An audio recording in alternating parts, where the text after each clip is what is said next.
Bonsoir à tous et bienvenue dans cette grande édition d'information sur la chaîne du 21e siècle dont voici les principales articulations.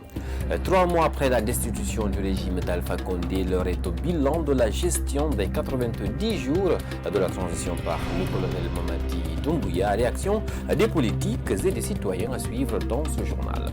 Et puis l'audience pour la demande de mise en liberté sollicitée par les avocats d'Ousmane Nieloye Diallo n'a finalement pas eu lieu ce lundi. Raison évoquée des soucis de santé du premier président de la Chambre.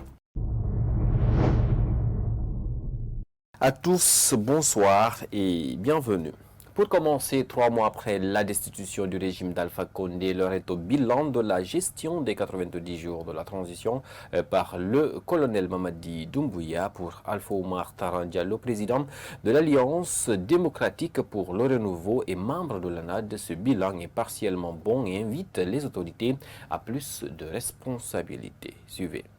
90 jours après la prise du pouvoir par la junte militaire, suite à la destitution du pouvoir d'Alpha Condé, tout ne semble pas être rose. En tout cas, c'est ce qu'a fait savoir le président de l'Alliance démocratique pour le renouveau, qui a reconnu qu'il y a des efforts qui ont été constatés, mais qu'il y a aussi des tares dans la gestion de la transition. Il y a des décisions qui ont été prises, même si elles sont salutaires.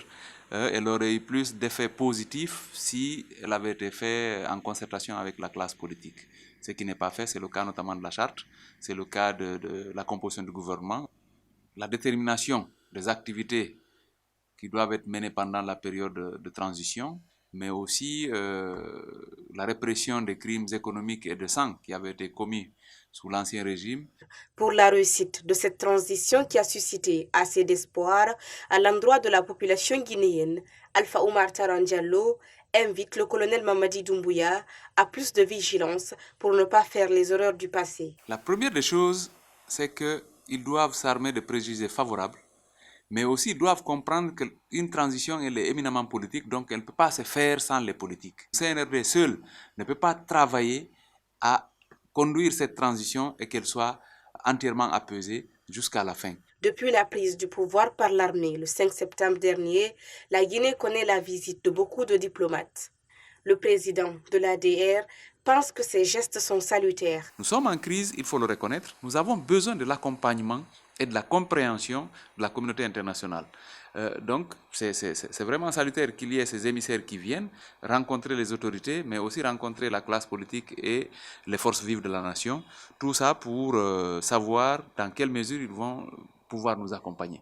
Voilà comment nous percevons cet état de fait. Nous devons continuer le combat qu'on est en train de mener au quotidien pour la démocratisation de notre pays, puisque le respect des lois de la République et le respect des droits humains, c'est en cela seulement que nous pouvons créer un cadre de vie convenable pour l'émancipation des populations, a conclu Alpha Oumar Taran Diallo.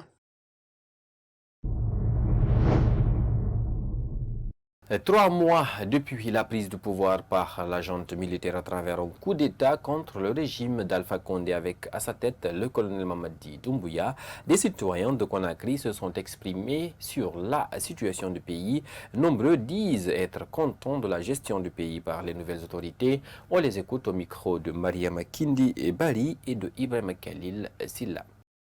Pour le changement d'abord, maintenant les autorités ne brutalent pas les citoyens. Actuellement, chacun respecte son prochain avec l'ethnocentrisme encore diminué. Parce que maintenant, entre ceux qui disaient l'autre les pôles, l'autre les pierres, il n'y a plus ça. Tout le monde se donne la main pour que ça marche maintenant. Nous, on est content pour Doumbouya. Il a exigé qu'il y ait 2 lignes sur la circulation. J'ai une moto. Actuellement, si je bouge chez moi, je ne fais même pas 30 minutes sur la route. Pourtant, avant, je pouvais faire 2 heures de temps sur la route. Nous lui demandons juste de diminuer le prix des denrées alimentaires au marché et le prix de logement. Moi, je demande les nouvelles autorités qui sont là, d'abord la sécurité, parce qu'on n'est pas en sécurité. En roulant la nuit, souvent on est victime de bandits, de pillages et autres là. On leur demande encore de fixer la date des élections et de s'organiser comme il faut. Parce qu'avant tout, d'abord, c'est la Guinée.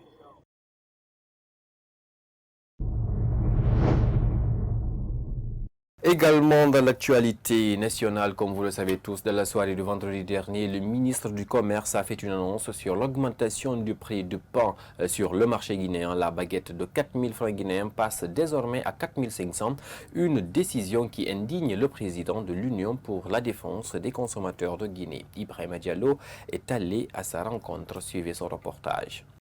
C'est dans un communiqué rendu public le vendredi dernier par le ministre du Commerce que les Guinéens ont appris la hausse du prix du pain dans le marché. La baguette qui était vendue à 4 000 francs passe désormais à 4 500 francs guinéens. Une décision qui érige le président de l'Union pour la défense des consommateurs. Et nous commencerons d'abord par condamner la manière et le communiqué du ministère du Commerce parce que nous sommes dans une période sensible, on ne peut pas accepter d'augmenter le pain en ce moment où la plupart des consommateurs se trouvent dans une précarité.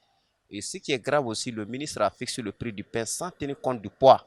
Parce que lorsque un gouvernement, un ministère du Commerce fixe le prix du pain, il te dit que le pain de 4 000 vient à 4 500, le pain de 2 000 vient à 2 250, sans tenir compte du poids, c'est extrêmement grave. Et l'élément clé en matière de fixation du poids, c'est le poids.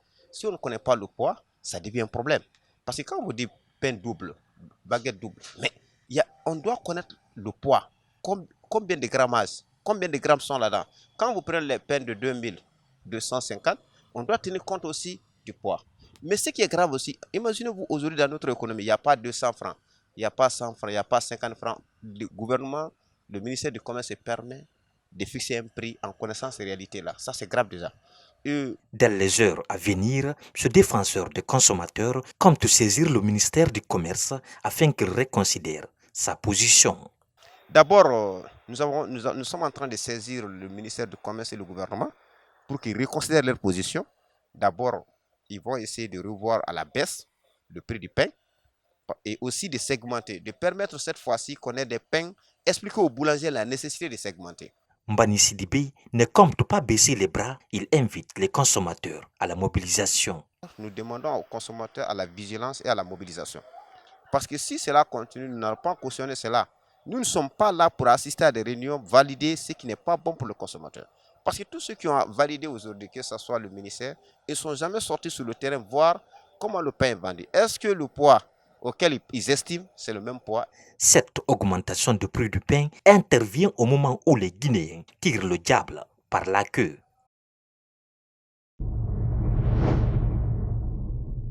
Je vous disais à l'entame de cette édition la demande de mise en liberté sollicitée par les avocats d'Ousmane Nieloy conformément à l'article 244 du Code de procédure pénale n'a finalement pas eu lieu pour des raisons de santé du premier président de la Chambre. Si la défense trouve normale la procédure engagée pour une possible libération de son client, cependant la partie civile énumère quelques anomalies. Au sortir de la salle d'audience de la cour d'appel de Conakry, les deux parties se sont exprimées. On les écoute au micro de notre reporter Alpha Omar Diallo. Écoutez, nous avons initié une procédure tout à fait légale, tout à fait normale. Vous vous souviendrez que les dispositions de l'article 244 du Code de procédure pénale prévoient que le prévenu, donc la personne poursuivie, peut demander la mise en liberté à toute étape de la procédure. Et le troisième alinéa de cette disposition précise clairement que, en cas de pourvoi en cassation, la personne condamnée a la possibilité de saisir la juridiction de fond pour pouvoir obtenir une mise en liberté. Alors, quand il a été condamné, nous avons estimé que la décision n'était pas conforme à la loi. Nous avons exercé un pourvoi en cassation et on a activé cette disposition du Code de procédure pénale. Et c'est pourquoi, bien entendu, nous sommes aujourd'hui devant la cour d'appel. Malheureusement, l'audience a été renvoyée. Est-ce que réellement, M. Ousmane Diallo, alias Niolé, a effectivement exercé un pourvoi en cassation? La réponse de la partie civile à ce jour, elle est négative parce qu'elle n'a reçu aucun acte qui atteste que le prévenu se serait pourvu en cassation. En temps normal, lorsqu'un prévenu se pourvoit en cassation, il est tenu de rédiger sa demande, les motifs, de dénumérer, n'est-ce pas, les motifs de son pourvoi. de les consigner dans un document qui doit être signifié à toutes les parties. Jusqu'à date, nous n'avons reçu signification ni notification de qu'un acte. Et l'autre chose, à supposer même que M. Ousmane Diallo s'était pourvu en cassation, mais l'article 244 alinéa 3 est très clair. C'est la juridiction qui a connu l'affaire au fond en dernier qui doit être saisie de la demande de remise en liberté. Mais en l'espèce, nous sommes surpris que ça ne soit pas la 3e chambre correctionnelle de la Cour d'appel de Conakry qui soit appelée à se prononcer sur cette question, que ce soit curieusement la chambre du premier président qui n'a pas connu cette affaire au fond. Donc nous soupçonnons déjà une parodie de justice.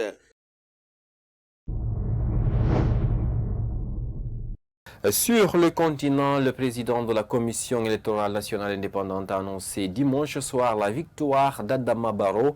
Les résultats globaux démontrent que le président sortant l'emporte avec 53,2% des suffrages. Suivez ce commentaire sur les élections en Gambie. Kadiatou Bali nous signe ce commentaire.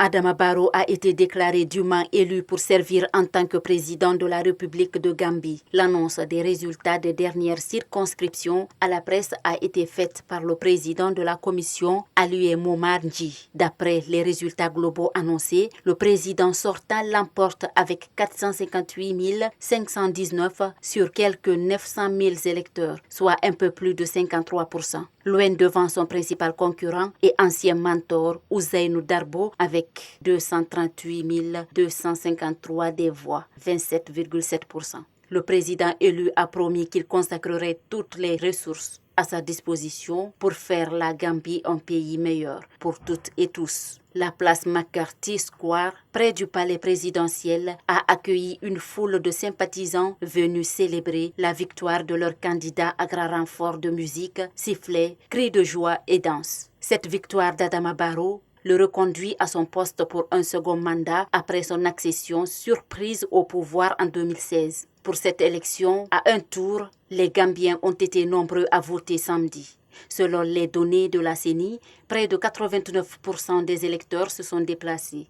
Un scrutin aux allures de test politique pour cette jeune démocratie qui tient son premier scrutin pluraliste depuis la chute de Yahya Jammeh. Cette victoire pour Adama Barrow est une défaite difficile à avaler pour Ousseynou Darbo, opposant historique qui termine à la 2e place pour la 4e fois dans des élections présidentielles. Avant l'annonce officielle des résultats globaux, Ousseynou Darbo avait fait une déclaration avec 2 autres candidats, Mama Kandé et Essa Mbaye Fall, pour dénoncer la lenteur du processus et pour contester les résultats déjà publiés, tout en appelant les militants au calme. Ils ont dit réfléchir à la suite à donner devant la résidence d'Ousseynou Darbo, opposant historique de l'ère Jammeh et leader du Parti démocratique unifié PDU. L'ambiance y est morose après la publication des derniers résultats et la confirmation de la victoire d'Adama Barrow.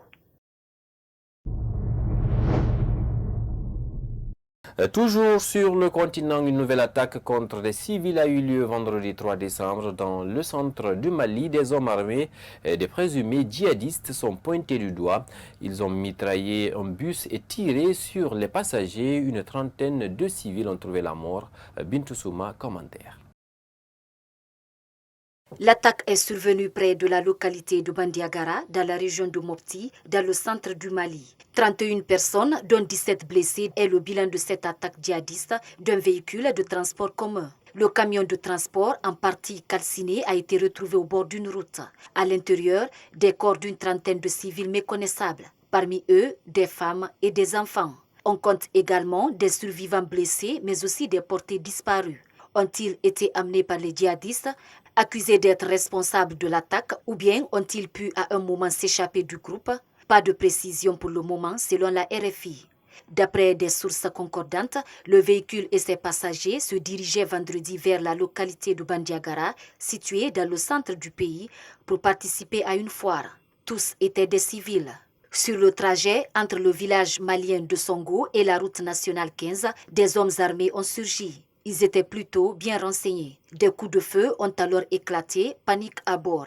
Le chauffeur du véhicule aurait tenté de s'échapper. De nouveaux coups de feu ont retenti. Par la suite, les assaillants, dont certains étaient en moto, ont mis le feu au camion. Mais pourquoi tuer une trentaine de civils sans défense? Un expert malien qui connaît bien cette région du centre, interrogé par nos confrères de la RFI, parle d'une stratégie pour aboutir à une scission territoriale. En clair, les djihadistes veulent empêcher la libre circulation des biens et des personnes en coupant des localités importantes du reste du Mali. Il y a par exemple l'axe de Bandiagara, Bankas et celui qui quitte Bandiagara pour Sévaré. Ensuite, poursuit une autre source, les mêmes djihadistes veulent se rendre maîtres de leurs différents secteurs pour imposer leurs lois. Ils ont déjà proposé la signature d'accords locaux dont l'épine dorsale est l'application de la charia, mais n'ont pas obtenu pour le moment d'écho favorable partout. Afin de faire face à la situation, tous les experts interrogés séparément estiment qu'il faut que l'État malien reprenne le contrôle de nombreuses localités d'où il est absent. Face à l'ampleur de ce drame, 3 jours de deuil national ont été décrétés suite à cette attaque.